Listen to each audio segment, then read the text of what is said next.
Welcome to the last day of Woke Week. I'm sad. Honestly, I saved the most frustrating one for last. I tell my mom about these conspiracy theories just for fun, and she's like, "You're scaring me." And I'm like, why? Just because I'm thinking about things differently, that's scary? But I am excited to talk about this last conspiracy theory for Saturday. Happy Saturday, y'all. I'm happy it's Saturday. I'm hyped to talk to you guys about today's topic because I've talked about this week several times, this whole docu-series on Netflix called Conspiracies. Highly recommend watching it. It's so fascinating. I learned so much. This theory is insane. I actually got so frustrated when I watched this video. I really truly in my heart believe this happened. And today's topic is all about Flight 149, British Airlines Flight 149. In 1990, nearly 400 British Airways passengers and crew were caught up in the first Gulf War. 2 hours after Iraq invaded Kuwait, the British airline Flight 149 landed in Kuwait for their layover. You're probably like, what? How? Why? Well, it's a story. The flight was going to Malaysia. There was a layover in Kuwait and they would fly on to Malaysia.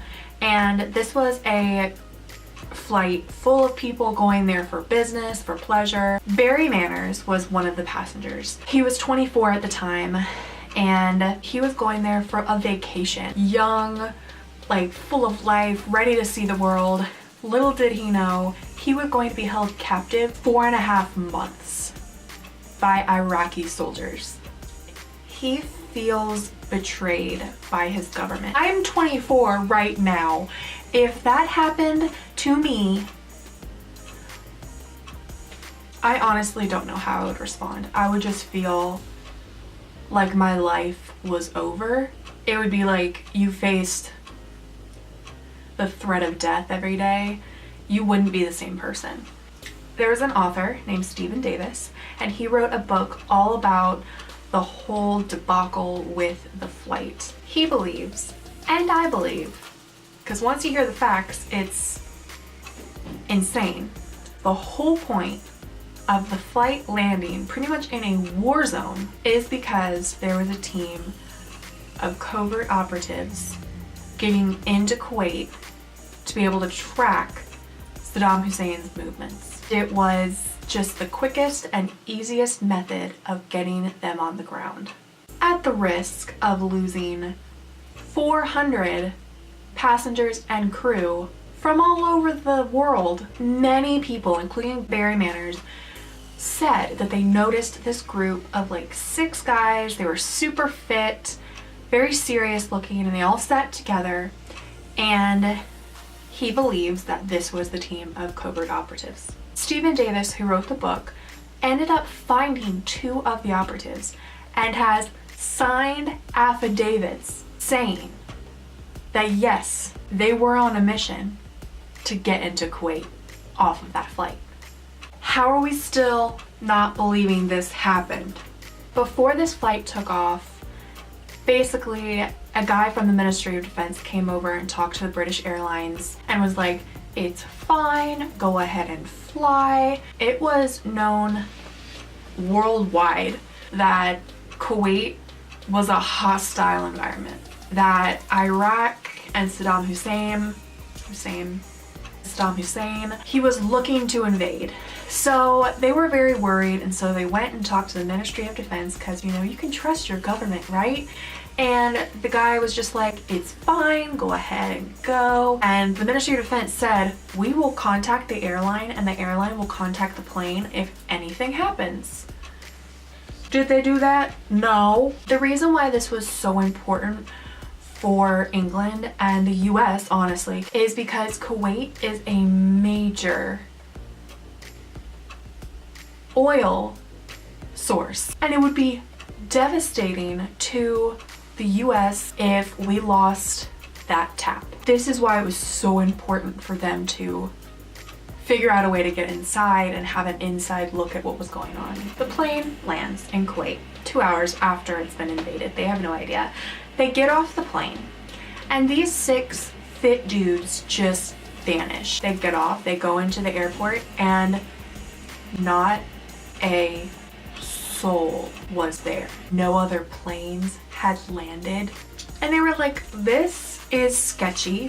Why didn't anybody warn us? They get back on the plane, and before they can take off, Iraqi soldiers bomb the airway.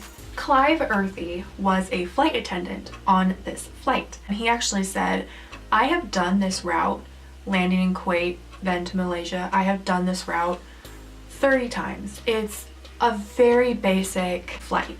He even said that he checked with the pilot, hey, any news about Kuwait? Is everything okay? And the pilot was like, we haven't been contacted, we're good to land. And then they landed and all of this happened. And Clive said, he's like, I knew the minute that those bombs were dropped that we had been duped. Satellites had been watching over Kuwait this whole time. There's no way that the Ministry of Defense watching these satellites could have missed bombs being put on planes to drop places, or missed the tanks going down the streets. Margaret Thatcher, good old Iron Lady, she said that the invasion happened after the plane landed, which is a blatant lie.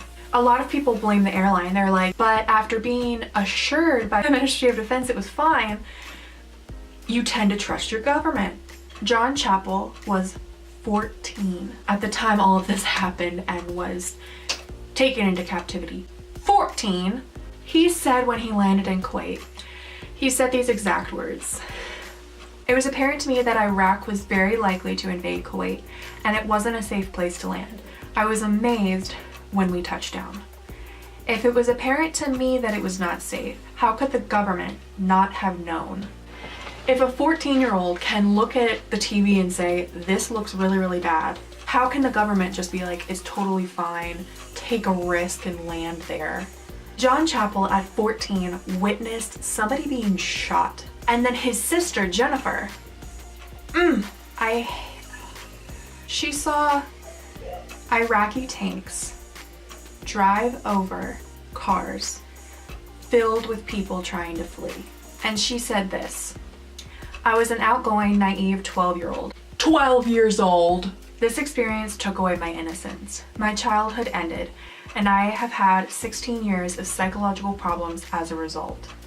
This just makes me sick to think these children were put through this too. The passengers were physically and mentally abused. They also staged executions and rapes.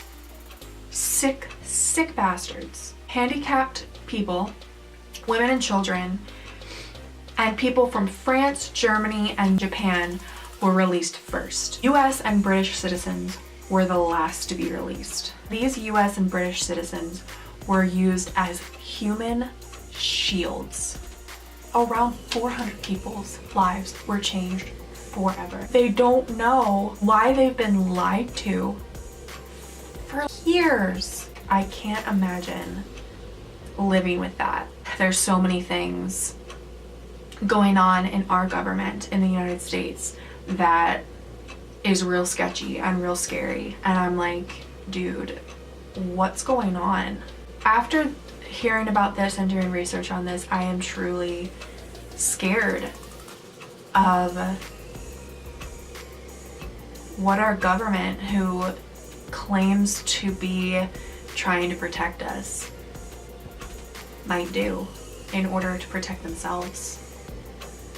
Sorry to have to end Woke Week on kind of a sour note. Like, that sucks. I hate this theory.